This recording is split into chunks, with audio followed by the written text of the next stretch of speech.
कदीम ज़माने में मुशरिक़ के एक दूर दराज इलाके में एक अजीम सल्तनत आबाद थी जिसे लोग सल्तनती ज़फ़रिया के नाम से जानते थे। इस सल्तनत का महल एक बुलंद पहाड़ी पर तामीर किया गया था जहां से पूरा शहर साफ नजर आता था। महल सफ़ेद संगमरमर से बना हुआ था और उसके मीनार सूरज की रोशनी में सितारों की तरह चमकते थे। चारों तरफ सरसब्ज बागात, रंग बरंगे फूल और खूबसूरत फवारे थे जहां हल्की हवा के साथ फूलों की खुशबू हर वक्त महकती रहती थी। इस सल्तनत का हुक्मरान बादशाह ज़फ़र शाह था जो निहायत अक्लमंद और ताकतूर समझा जाता था। लोग कहते थे कि उसकी शख्सियत और अंदाज ऐसे थे जो सिर्फ अजीम बादशाहों में पाए जाते हैं। मगर इस तमाम शान व शौकत के बावजूद बादशाह के दिल में एक अजीब सी बेचैनी रहती थी। रात के वक्त जब महल खामोश हो जाता और आसमान पर सितारे जगमगाते तो बादशाह अक्सर अपनी बालकोनी में खड़ा सोचता कि जिंदगी का असल राज क्या है। एक दिन बादशाह ने अपने दरबार के सबसे दाना शख्स वजीर आजम हकीम करीमुद्दीन को बुलाया। बादशाह ने गहरी सांस लेते हुए कहा, वजीर करीमुद्दीन, दुनिया के सबसे अक्लमंद लोग भी अक्सर गलती कर जाते हैं। मुझे 3 ऐसे सवालों के जवाब चाहिए जो मेरी जिंदगी और सल्तनत के लिए नहायत अहम हैं। वजीर ने अदब से अर्ज किया, जहां पनाह वो 3 सवाल क्या हैं? बादशाह ने धीमी मगर मजबूत आवाज में कहा, पहला सवाल, जिंदगी का सबसे अहम वक्त कौन सा है? दूसरा सवाल, जिंदगी का सबसे अहम शख्स कौन है? तीसरा सवाल, जिंदगी का सबसे अहम काम क्या है? वजीर करीमुद्दीन कुछ देर तक सोचता रहा मगर वो कोई जवाब न दे सका। तब बादशाह ने फैसला किया कि ये सवाल पूरी सल्तनत के लोगों से पूछा जाए। अगली सुबह पूरे शहर में ऐलान कर दिया गया, सुनो सुनो, बादशाह ज़फ़र शाह का फरमान है कि जो शख्स मेरे 3 सवालों के दुरुस्त जवाब देगा उसे सोना, जमीन और इज्जत दी जाएगी, लेकिन जो जवाब ना दे सका उसका सिर तलवार से जदा कर दिया जाएगा। ये खबर बजली की तरह पूरी सल्तनत में फैल गई। दरबार के दिन महल का अजीम हाल लोगों से भर गया। इल्मा, ताजिर, फौजी सरदार और दानशूर सब कितार में खड़े थे। हर शख्स को यकीन था कि वही बादशाह को जवाब देकर इज्जत और शहरत हासिल करेगा। सबसे पहले एक मशहूर आलम आगे बढ़ा और फख्र से बोला, जहां पना, जिंदगी का सबसे अहम वक्त मुस्तकबल है क्योंकि इंसान अपनी कामयाबी मुस्तकबल में हासिल करता है। बादशाह ने कुछ लम्हे सोचा और फिर सर हिला दिया, गलत। फिर एक ताजिर आगे आया और बोला, सबसे अहम शख्स खुद बादशाह है क्योंकि उसकी मर्जी से ही सब कुछ होता है। ये सुनकर बादशाह नाराज हो गया, ये भी गलत है। उसके बाद एक फौजी सरदार आगे बढ़ा और बोला, सबसे अहम काम जंग जीतना है क्योंकि ताकत से ही सल्तनत कायम रहती है। बादशाह का सब्र खत्म हो गया। बिल्कुल गलत। दिन गुजरते गए, लोग नाकामी से हैरान और खौफजदा हो गए। इसी दौरान सहरा के किनारे एक गांव में एक बावकार और समझदार नौजवान रहता था जिसका नाम सरदार जलालुद्दीन फारिस था। उसका कद लंबा, सीना चौड़ा और निगाह तेज थी। गांव वाले कहते थे कि जलालुद्दीन हर मुश्किल को समझकर उसका हल निकाल लेता था और उसका दिल भी बहुत बड़ा था।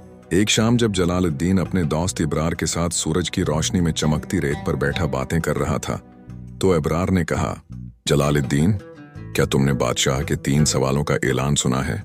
जो जवाब ना दे सका इसका सिर तलवार के नीचे होगा।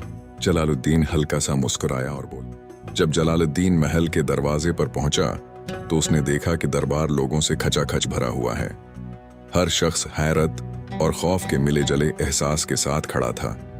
बादशाह ज़फ़र शाह अपने तख्त पर बैठे थे और उनकी निगाहें सख्त मगर मुतजस्सिस थीं। जलालुद्दीन ने गहरी सांस ली और अपने घोड़े राखिश से उतरते ही अदब से झुककर कहा, जहांपना, मुझे आपके 3 सवालों के जवाब देने की इजाजत दीजिए।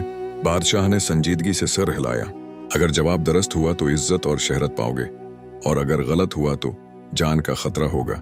जलालुद्दीन ने पहले सवाल की तरफ देखा, जिंदगी का सबसे अहम वक्त कौन सा है? वो हल्का सा मुस्कुराया और बोला, जहां पनाह, जिंदगी का सबसे अहम वक्त वही है जो इस वक्त मौजूद है, क्योंकि इंसान सिर्फ मौजूदा वक्त में ही अमल कर सकता है। जो वक्त गुजर गया वो वापस नहीं आता और जो आने वाला है वो अभी नामालूम है। यही वो लम्हा है जिसमें इंसान अपनी किस्मत बदल सकता है। बादशाह ने जलालुद्दीन को गौर से देखा और कहा, दुरुस्त जवाब। फिर दूसरा सवाल किया गया, जिंदगी का सबसे अहम शख्स कौन है? जलालुद्दीन ने आहिस्ता से जवाब दिया, सबसे अहम शख्स वही है जो इस वक्त आपके सामने मौजूद है, यानी हर इंसान खुद, क्योंकि इंसान के अपने फैसले और अमाल ही उसकी किस्मत का तयन करते हैं। दूसरों पर मुकम्मल इन्हिसार करके कोई भी काम कामयाब नहीं हो सकता। बादशाह मुस्कुराते हुए बोले, ये भी दुरुस्त जवाब है। अब तीसरा सवाल पूछा गया, जिंदगी का सबसे अहम काम क्या है? जलालुद्दीन ने पुरज़म अंदाज में जवाब दिया, सबसे अहम काम वो है जो इंसान को इंसानियत, ईमानदारी और इज्जत के रास्ते पर ले जाए। किसी को नुकसान पहुंचाना या डराना नहीं, बल्कि अक्ल व दानिश और अच्छे किरदार के साथ काम करना ही असल कामयाबी है। ये सुनकर बादशाह की संजीदगी खत्म हो गई और वो मुस्कुरा कर बोले, तुमने न सिर्फ मेरे सवालों के जवाब दिए बल्कि मुझे और मेरे दरबार को भी सोचने पर मजबूर कर दिया। तुम्हें सोना, जमीन और इज्जत दी जाएगी। दरबार में तालियों की गूंज उठ गई। सब लोग जलालुद्दीन की बहादुरी, दानाई और अक्ल की तारीफ करने लगे। जलालुद्दीन ने अबरार की तरफ देखा जो दूर खड़ा मुस्कुरा रहा था। दोनों ने एक दूसरे की आंखों में देखकर समझ लिया कि सच्चाई और हिम्मत ही सबसे बड़ी ताकत है। इस दिन के बाद सल्तनत जफरिया में उम्मीद की एक नई हुआ चलने लगी। बादशाह जफर शाह ने अपने दरबारियों को भी सिखाया कि इंसानियत, अक्ल और सही वक्त की कद्र ही सबसे बड़ी दौलत है। जलालुद्दीन का नाम पूरे शहर में मिसाल बन गया। लोग उसकी बहादुरी और दानाई की कहानियां सुनाने लगे। इसकी कहानी सिर्फ 3 सवालों तक महदूद न रही, बल्कि पूरी सल्तनत में हिम्मत, ईमानदारी और इल्म की अलामत बन गई।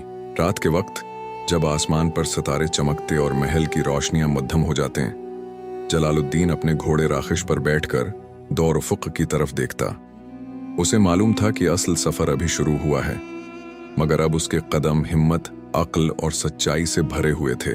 और इस तरह 3 सवालों की ये आजमाइश न सिर्फ एक नौजवान को परख गई, बल्कि पूरी सल्तनत को ये सिखा गई कि जिंदगी में सबसे अहम वक्त, शख्स और काम वही है जो सच्चाई और इंसानियत के रास्ते पर हो। शायद इन सवालों के जवाब किताबों में नहीं, बल्कि जिंदगी के वाकयात में छिपे हुए हैं।